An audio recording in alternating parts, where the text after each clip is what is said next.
jemaat Tuhan, selamat datang di GPT Home Online Service. Kembali lagi bersama saya Joy dan saya Sinta. Kembali kami ingatkan kepada saudara sekalian untuk tetap menaati protokol kesehatan, terutama jauhi kerumunan dan selalu jaga jarak. Kami akan menyampaikan beberapa informasi seputar GPT Home. Ibadah onsite dilaksanakan pada hari Minggu pukul 6:30 dan 8:30 pagi dengan menerapkan protokol kesehatan. Sebelum mengikuti ibadah, Anda dapat menyiapkan catatan dan Alkitab saudara supaya dapat juga belajar dan bertumbuh bersama kami. Apabila Anda terberkati dengan pelayanan kami, Anda dapat membagikan channel YouTube kami dan jangan lupa ketik like dan subscribe. Sampai jumpa, selamat beribadah bersama kami, Tuhan Yesus memberkati. Yesus adalah Raja, bahkan Raja di atas segala Raja. Sebab itu patutlah kita memberikan segala hormat, pujian, kemuliaan, keagungan hanya bagi Tuhan. Mari kita mau katakan, mulia Engkau Raja yang mulia Tuhan. Haleluya.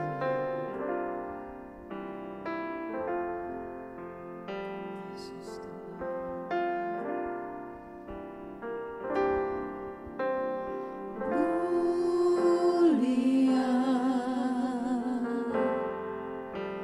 Sembah Raja mulia.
penjagaanmu, permeliharaanmu Tuhan. Sampai saat ini Tuhan kami boleh rasakan begitu besar Tuhan kasih-Mu atas hidup kami Bapa. Saat ini Tuhan kami angkat suara kami Tuhan. Kami bersyafaat bagi provinsi NTT Tuhan, di mana beberapa hari yang lalu Tuhan dilanda bencana yang begitu besar Tuhan. Kami mohon Bapa, Engkau ulurkan tangan-Mu Tuhan, untuk memberikan kekuatan Tuhan, kesabaran, ketabahan Bapa, serta penghiburan bagi seluruh masyarakat NTT Tuhan yang dilanda bencana Tuhan. Kami percaya Tuhan Yesus, Engkau ada di tengah-tengah mereka Tuhan. Dan kami percaya Bapa, kasih-Mu Tuhan mengalir bagi setiap mereka. Dan kami sungguh bersyukur Bapa, terlebih Tuhan keselamatan yang Kau berikan bagi mereka Tuhan. Terima kasih Bapa, terima kasih Yesus. Kami menyerahkan Tuhan untuk saudara-saudara kami Tuhan, sana keluarga kami Tuhan, anak-anak Tuhan, hamba-hamba Tuhan, dimanapun saat ini Tuhan mereka berada, khususnya Tuhan di seluruh wilayah NTT Tuhan. Serahkan ke dalam tangan kuasa-Mu Tuhan. Kau berikan kekuatan, penghiburan bagi mereka Tuhan. Kami percaya Bapa, di tengah-tengah bencana ini Tuhan, ada sesuatu yang baik, sesuatu yang besar terjadi atas seluruh wilayah NTT Tuhan. Dan kami percaya kemuliaan-Mu nyata atas mereka semua Tuhan. Kami percaya Bapa, kami percaya Tuhan, kemuliaan-Mu terjadi di tengah-tengah Tuhan provinsi NTT Tuhan. Biarlah Tuhan Yesus di tengah bencana ini Tuhan yang mereka alami, mereka boleh lebih sungguh-sungguh Tuhan untuk mendekatkan diri kepadamu ya Bapa. Lebih sungguh-sungguh di dalam mengikut Engkau Tuhan. Terima kasih Yesus, Engkau mengasihi mereka Tuhan, Engkau memelihara mereka Tuhan, Engkau menyertai mereka semua Tuhan. Terpujilah nama-Mu Tuhan Yesus, terpujilah nama-Mu Tuhan. Sebentar lagi Tuhan kami akan mendengarkan firman-Mu Tuhan, kebenaran firman yang memberikan kekuatan di dalam kehidupan kami Bapa. Engkau berkati hamba-Mu Tuhan yang akan menyampaikan firman Tuhan. Engkau pakai hamba-Mu Tuhan, sehingga firman Tuhan yang disampaikannya Bapa boleh menjadi berkat kekuatan di dalam kehidupan kami. Terpujilah nama-Mu Tuhan Yesus. Kami sudah mengucap syukur dan berdoa. Haleluya.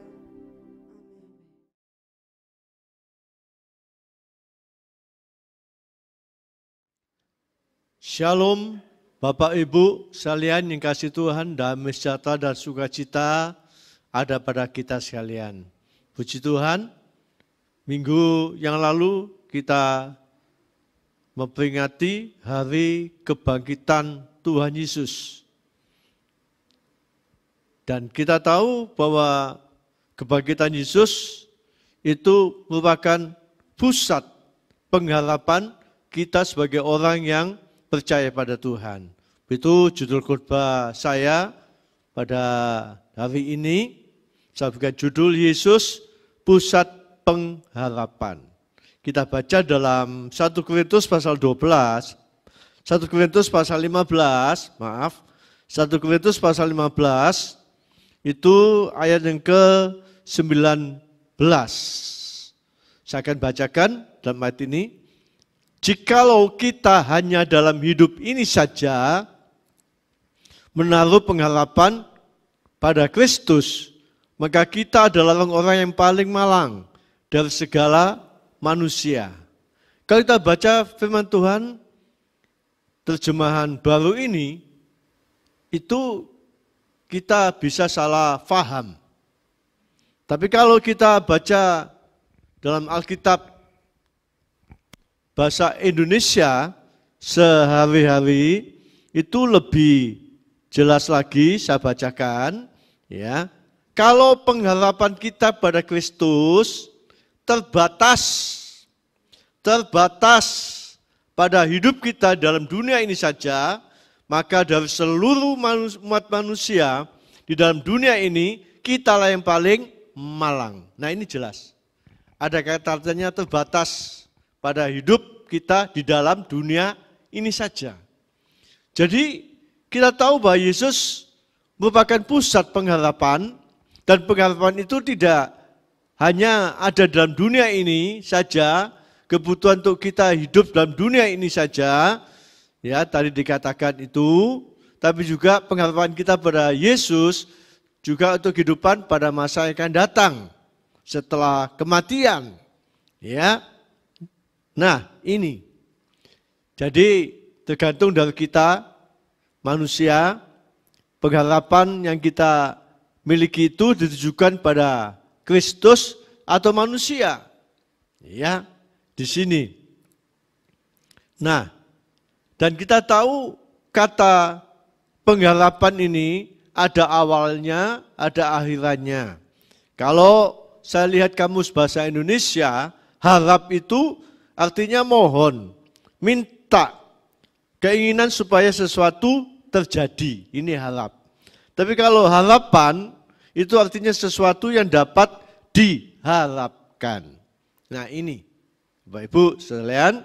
Nah, kenapa di dalam ayat ini saya katakan bahwa Yesus pusat pengharapan? Ya, kenapa kok ditujukan hanya kepada Yesus saja? Dia adalah pusat pengharapan kita sekalian. Yang pertama kita lihat bahwa Yesus itu hidup. Walaupun dia mati, tapi dia bangkit kembali. Dan dikatakan firman Tuhan, dia hidup. Nah ini beda dengan manusia-manusia yang lain yang pernah hidup dalam dunia ini. Dan mereka mati, tidak akan bangkit lagi. Tidak akan hidup lagi. Tapi Yesus mati, hidup untuk selama-lamanya. Itu beda sekali. Kalau hidup, itu berarti dia dapat mendengar perkataan kita, permohonan kita. Ya, dan dia dapat melihat apa yang kita alami di dalam hidup ini. Dan dia juga dapat bertindak, menolong kita sekalian dari segala masalah, persoalan yang kita hadapi. Ya, puji Tuhan. Nah, dan yang kedua, kita harus tahu kenapa pengharapan kita tujukan pada Yesus, Tuhan kita. Sebab Tuhan yang dapat memikul segala beban kita. Di dalam Mazmur pasal 68 ayat ke-20 itu dikatakan, terpujilah Tuhan hari demi hari. Ia dikatakan menanggung bagi kita. Allah adalah keselamatan kita. Jadi kita tujukan pengharapan kita kepada Yesus satu-satunya yang kita dapat harapkan, yang dapat menolong kita, ya. Ini karena Tuhan dapat menanggung segala beban hidup kita, selama kita hidup dalam dunia ini hari demi hari. Artinya tidak lepas, ya, dari hari ke hari. Artinya tidak hanya terbatas waktu, ya saja. Katakan 1 minggu, 2 hari, tidak. Tapi dalam ayat ini dikatakan, ya, dari hari ke sehari. Melewati hari-hari yang kita lewati. Ya, dia dapat menolong, menanggung. Jadi beban yang ada pada kita, ya, itu ditanggung oleh Tuhan dari hari ke sehari.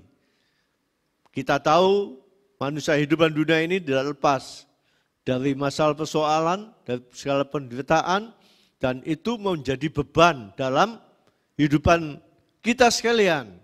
Ya, jadi hanya Yesus yang dapat menolong kita. Itu dalam Matius pasal 11 ayat 8 dikatakan, marilah kepadaku semua yang letih lesu dan berbeban berat, aku akan memberikan kelegaan kepadamu. Nah ini dalam Matius malah Tuhan Yesus mengundang kita yang memiliki beban, memiliki penderitaan, yang letih lesu, yang tidak ada semangat. Dia mengundang kita dan dia dapat memberikan kelegaan.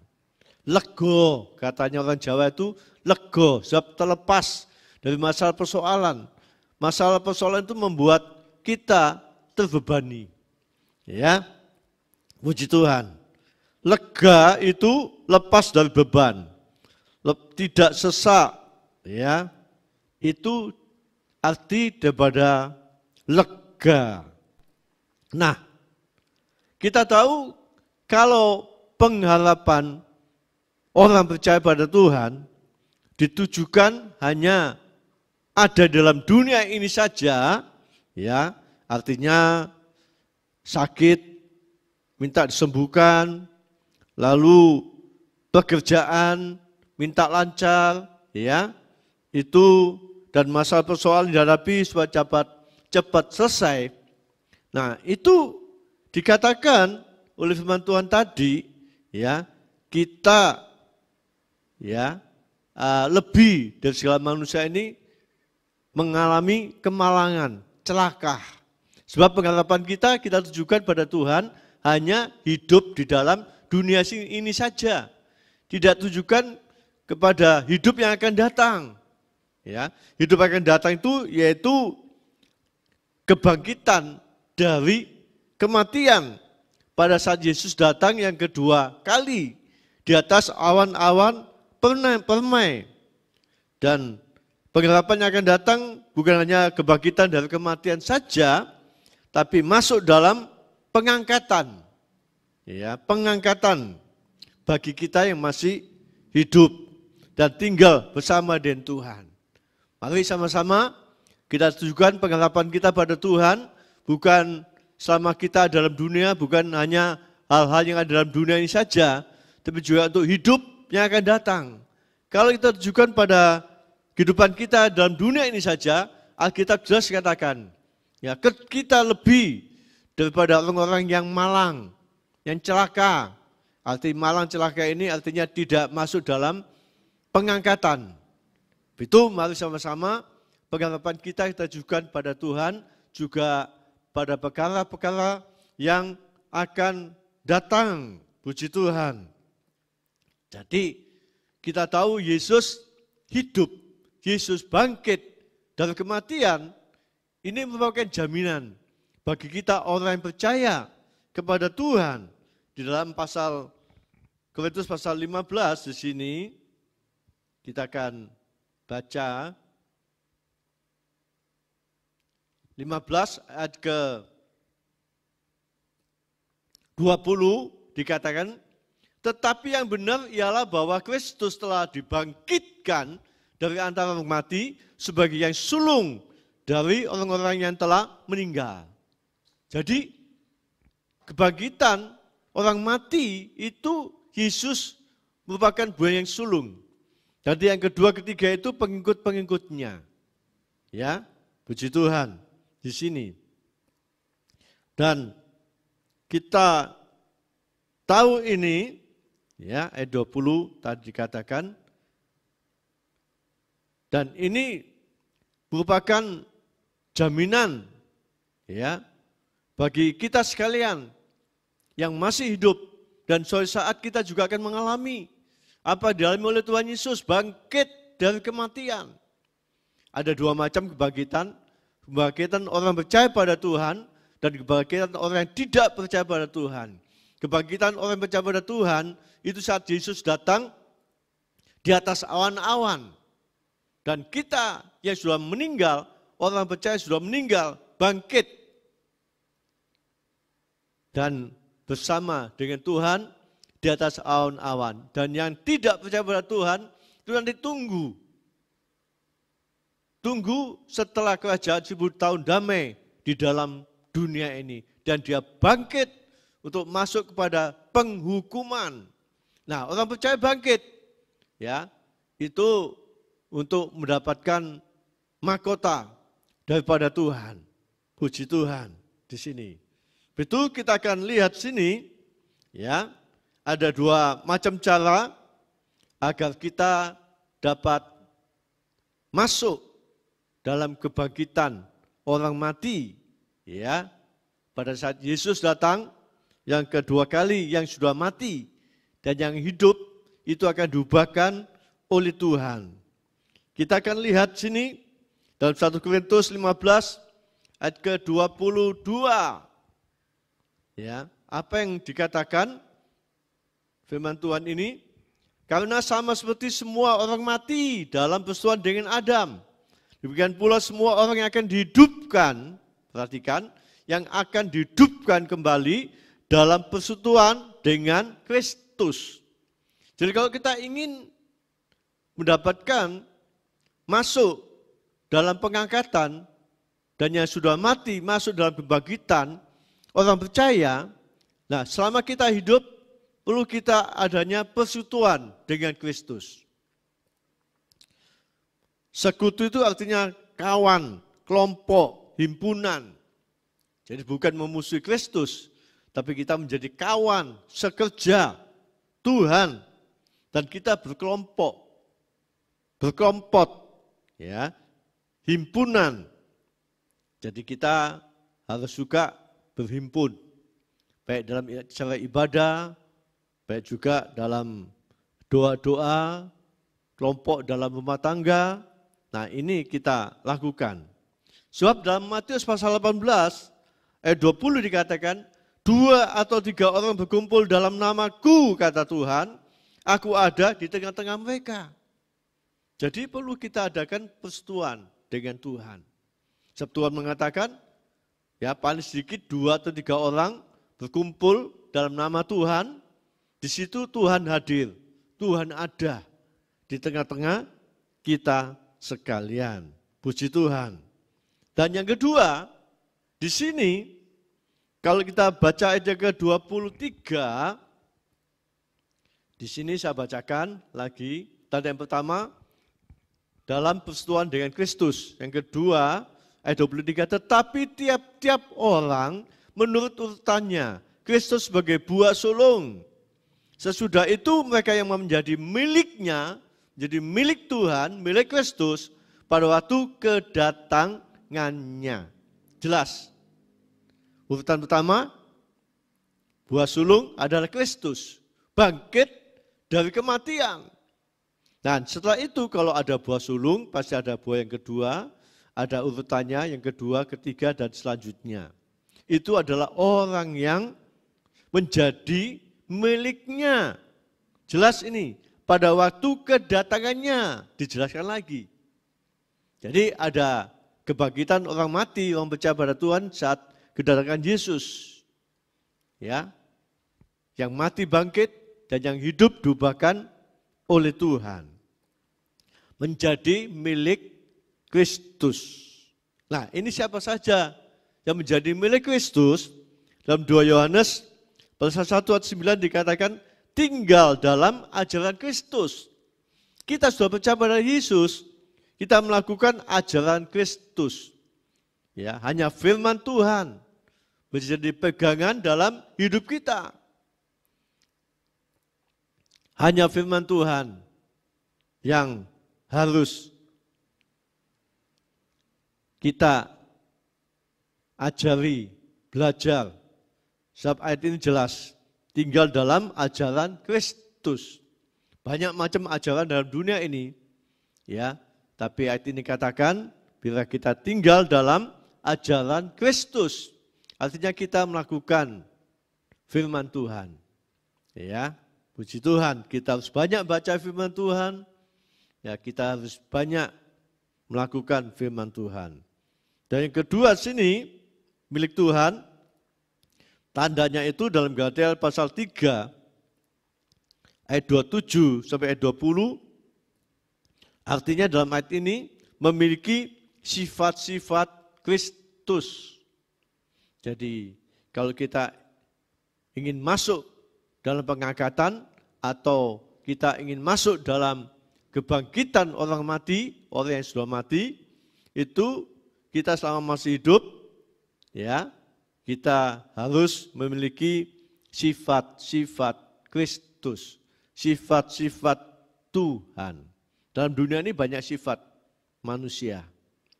Tapi ayat ini dijelaskan, kita harus memiliki sifat-sifat Kristus. Ya, jadi jelas ini. Puji Tuhan. Dan yang ketiga, pada bagian yang kedua ini menjadi milik Kristus. Ya, tandanya orang menjadi milik Kristus, Galatia pasal 3, ayat yang ke-27 sampai ayat 29, dikatakan dibaptis atas nama Kristus. Jadi orang percaya pada Tuhan itu harus masuk dalam baptisan air. Ya, ada orang yang sudah percaya sekian tahun lamanya, bahkan puluhan tahun lamanya, takut masuk dalam baptisan air. Ya, dibaptis atas nama Kristus. Ya, karena masih memiliki sifat-sifat yang tidak dapat ditinggalkan. Saya pikirnya kalau sudah masuk baptisan air, harus hidup yang baru, meninggalkan semua yang ada, ditinggalkan. Itu ada jemaat ya dulu itu gitu. Beberapa kali yang lain masuk dalam baptisan, dia nolak, dia tidak mau. Ya. Nah, jadi ini perlu bagi kita yang sudah percaya pada Tuhan, kita harus masuk dalam baptisan air, dibaptis dalam nama Bapa, Anak dan Roh Kudus, di dalam nama Tuhan Yesus Kristus. Nah, ini sebagai tanda, seperti kalau orang ingin menjadi ya bangsa Indonesia harus mempunyai KTP, ya KTP Indonesia, tulisan kewarganegaraan WNI, warga negara Indonesia. Ya, kalau tidak mau menjadi warga negara Indonesia, WNI tidak bisa. Ya, ini syarat. Demikian juga orang menjadi milik Kristus, tandanya dia sudah masuk dalam baptisan air. Nah, itu tanda miliknya Tuhan. Masuk dalam baptisan air. Walaupun orang itu dalam keadaan apapun juga. Yang lalu saya teringat Papa mertua saya yang ada di Magelang dalam keadaan sakit. Ya, dia masuk dalam baptisan air, oleh pendetanya dibaptis di kolam ikan. Di kolam ikan. Ya. Nah, ini kalau saya tidak demikian. Kalau ada orang sakit mau dibaptis, ya saya baptis, tapi baptis percik. Baptis dalam nama Bapa, Anak, Roh Kudus. Dalam nama Tuhan Yesus, itu tidak boleh lupa. Karena keadaan sakit. Kalau dalam keadaan sakit dibaptis, kalau ada apa-apa, wah ini pendetanya disalahkan. Sudah tahu kondisinya demikian, ya keadaan lemah, dibaptis atau dibaptis tidak mentas. Dia meninggal di kolam renang. Wah, ini yang disalahkan pendetanya. Ya, tidak apa-apa. Kalau ada orang minta dibaptis, ya, karena dia takut nanti kalau mati, ya, itu dibaptis. Saya akan baptis. Tapi baptis pakai nama Allah Bapa, Anak dan Roh Kudus, tetap dalam nama Tuhan Yesus Kristus, ya.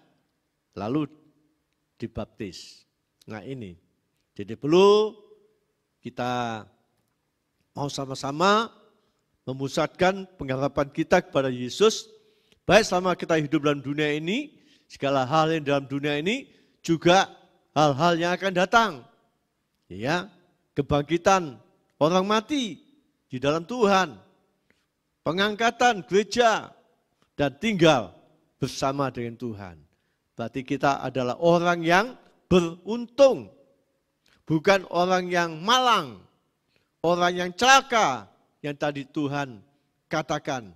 Di antaranya itu kita yang paling celaka. Tuhan katakan kalau mereka hanya pengharapannya ditujukan pada hal-hal ya yang ada di dalam dunia ini saja. Tapi kalau kita tujukan juga pengharapan kita pada Yesus, pada perkara yang akan datang, saya katakan kita adalah orang yang beruntung. Ya, orang yang berbahagia di dalam Tuhan Yesus Kristus. Tuhan Yesus memberkati kita sekalian, dan inilah berita pengharapan ya lewat kebangkitan Yesus Kristus merupakan jaminan buat kita sekalian. Kita akan sama-sama masuk dalam doa dan kita akan akhiri. Terima kasih Tuhan, pada saat-saat sekarang ini kami memberitakan firman-Mu tentang pengharapan di dalam Tuhan Yesus Kristus.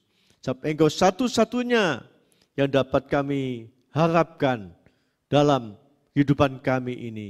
Ajari kami semua yang sudah mendengarkan firman-Mu, agar pengharapan kami kepada Yesus bukan hanya kita tujukan hanya terbatas di dalam dunia ini saja, tapi juga untuk pengharapan yang akan datang.